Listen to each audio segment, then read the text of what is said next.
news. The Philippines rejecting China's new standard map, which appears to be extending Beijing's claims over the South China Sea. See, the map now shows a 10-dash line covering areas China considers as part of its territory.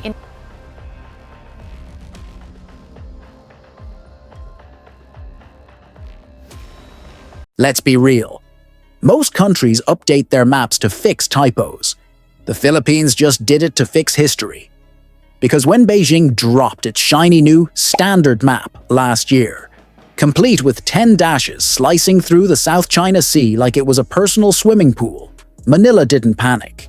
It pivoted, and in true Filipino fashion, it did it with receipts, law, and a little bit of try-me energy. See, while China keeps sketching curves over other people's coastlines, the Philippines decided it was time to make things official. Not with empty protests, but with pen, paper, and parliament. That's where the Maritime Zones Act of 2024 comes in. The country's legal knockout punch that redraws its maritime borders with precision, purpose, and a dash of pride. It's like Manila finally said, if you're going to play map games, at least learn the rules of the ocean first. And suddenly, this isn't about cartography. It's about sovereignty. A fight over who gets to name the waters, who gets to fish, drill, and defend them. And who gets to decide when a line stops being a suggestion and starts being a boundary. Now here's the plot twist. This move didn't come out of nowhere. The Philippines has been holding an ace card for nearly 3 centuries. A map, older than China's 9-dash line, that proved where those waters really belonged. We're talking about the Murillo Velarde map of 1734, the mother of all Philippine maps. It's not just a relic, it's evidence. Hand-drawn under Spanish rule, it shows Panakot Shoal.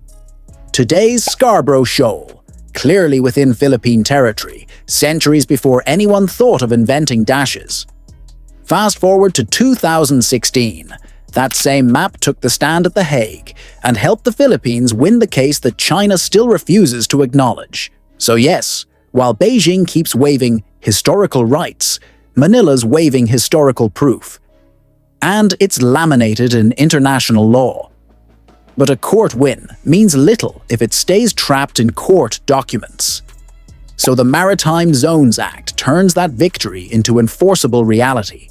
It spells out every inch of the country's waters: internal, territorial, archipelagic, and economic, in line with UNCLOS 1982. Think of it as Manila upgrading from "we won the case" to "we built the policy." And that policy has teeth. The new Philippine Standard Map now cements the Calayan Island Group, Scarborough Shoal, Macclesfield Bank, Benham Rise, and of course the West Philippine Sea as undisputed parts of the national maritime domain. Everything inside that 200 nautical mile. Exclusive economic zone? That's Filipino turf. Beyond 200 miles? Fine. Call it the South China Sea. But inside those lines, the flag speaks louder than the name. And here's where the attitude shifts.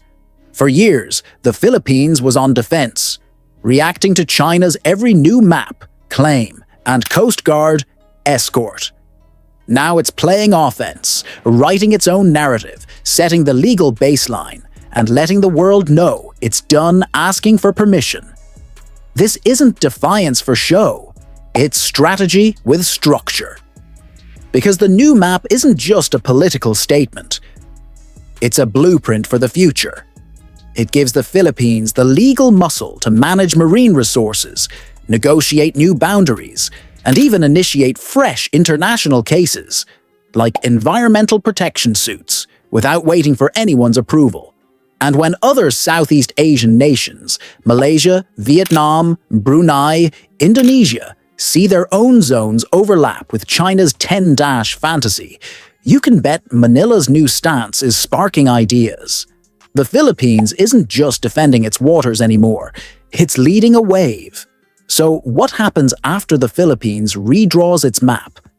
Well, imagine updating your GPS and suddenly everyone else's routes start glitching. Because that's exactly what's happening across the South China Sea right now. Beijing's been flexing with its 10-dash map. But Manila's response just forced the entire region to recalculate. For one, it signals that lawfare, not warfare, might just be the new front line. Instead of matching ships with ships, the Philippines matched claims with codes. It's smart, it's strategic, and honestly, it's kind of savage.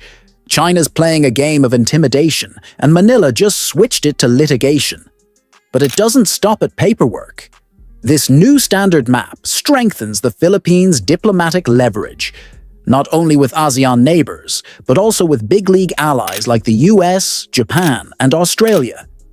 See, when your map aligns perfectly with international law, you're not just protecting your backyard, you're inviting backup. And that's exactly what's happening. Joint patrols, naval exercises, satellite partnerships, all part of the ripple effect of this ink and order revolution. Here's the irony though. While China's drawing dashes, the Philippines is drawing attention, global attention, and that matters, because visibility is deterrence. Every time Manila publishes another legal map, holds another maritime patrol, or calls out aggression, it forces the world to watch.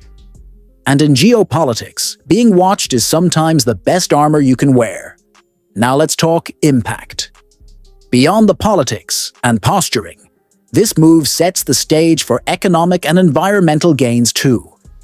By codifying its maritime zones, the Philippines now has clearer jurisdiction to explore natural gas fields, expand fisheries, and protect coral ecosystems, all while keeping an eye on sustainability. Basically, the country's saying, we're not just defending water, we're defending wealth. And it's a wealth China can't just claim with a marker. Every legally defined nautical mile means new potential for partnerships, investments, and national growth. Because when you know exactly where your borders are, you finally know where your opportunities begin. But here's the poetic twist. This isn't just a geopolitical move, it's a cultural moment. For decades, the narrative around the West Philippine Sea was about loss. Lost reefs, lost rights, lost confidence. Now it's about assertion, a nation finally saying, our ancestors mapped this, our courts confirmed it, and our generation will defend it. The Murillo Velarde map, that 18th century relic, isn't just hanging in a museum anymore. It's now alive in every classroom, every naval briefing, every diplomat's talking point. It's proof that the Philippines' story didn't start in 2016. It started centuries ago, when it was already charting its own world. And that's the beauty of this new map. It's not a reaction, it's a return. So the next time someone says, lines on paper don't matter, remember this. Lines become laws, laws become policies, and policies shape power. And right now, the Philippines is turning every one of those lines into leverage. This is more than a map. It's a message, a declaration drawn in ink, anchored in evidence, and backed by courage. Because in an ocean where the loudest voice usually wins, the Philippines just reminded everyone that the smartest ones still can. If you made it this far, you know this isn't just a story about borders. It's a story about backbone. So, hit that like button if you think standing your ground should always come with a map and a mission. Subscribe for more deep dives into Asia's biggest power plays. And remember, in the West Philippine Sea, the tide doesn't decide sovereignty. Law does.